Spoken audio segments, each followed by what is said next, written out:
Hello everyone! Welcome back to my YouTube channel. If you're new here, my name is Mark and gumagawa ako ng mga tutorials on the different applications and updates sa ating Deped. So for today's video, i-update ko lang kayo sa ating Deped Connectivity Load Program, which is the Deped 349 kasi may lumabas na memo noong November 19, 2021 at ang title is Deped Connectivity Load Program, Deactivation of Unused SIMs and Reallocation of Load. So basahin natin yung content ng ating memo. The Deped SIM Card and Connectivity Load Program for the 1 million employees and teachers for learning delivery has remaining load waiting to be dispensed.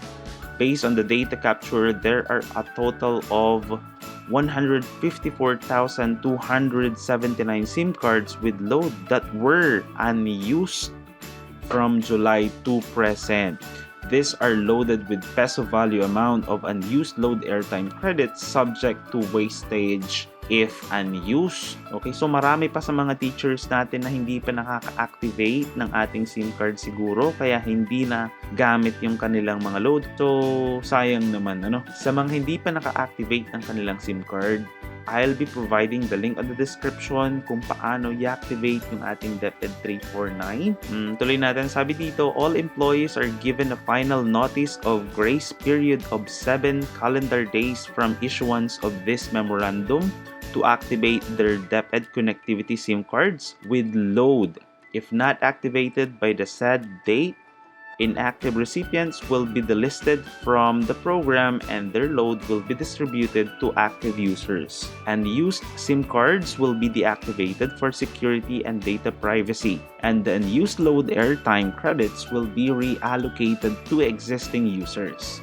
Non-usage is considered forfeiture of the load benefit, hence the delisting, deactivation of SIM cards, and redistribution to other recipients. So based from the memo, binibigyan tayo ng grace period of 7 calendar days from the date of issuance, which is November 19. Kung hindi natin ma-activate doon sa nasabing date, yung mga inactive recipients ay madidelist sa program at yung kanilang load ay mabibigay or maibibigay sa mga active users.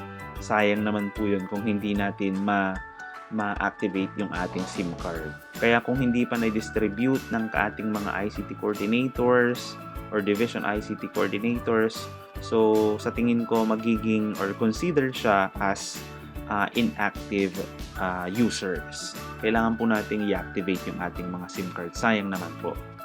Sabi dito, heavy users will be prioritized in the load reallocation. Kaya doon sa mga nakaubos kaagad ng kanilang mga data, sila daw yung magiging priority or priority ng ating load reallocation. Then on the last part ng memo, sabi dito, implementation of the load reallocation shall commence 7 calendar days from the issuance of this memorandum. An SMS prompt will be sent to recipient as. So, eto daw yung ma-receive natin. We have good news. As an active and heavy users of Deped SIM card, you will receive a free Deped 349 load. Kaya ano pang hinihintay natin? I-activate po natin ang ating Deped 349 SIM card para makareceive tayo ng load coming from Deped. So that is it for our quick update ng ating Deped connectivity load. Ano sa palagay mo sa ating memo? Comment below and hit like button para gumawa pa tayo ng mga updates with regards to the Deped connectivity load and sa ating NAIOP SIM card. Okay, muli maraming salamat sa panonood. Keep safe and God bless you all.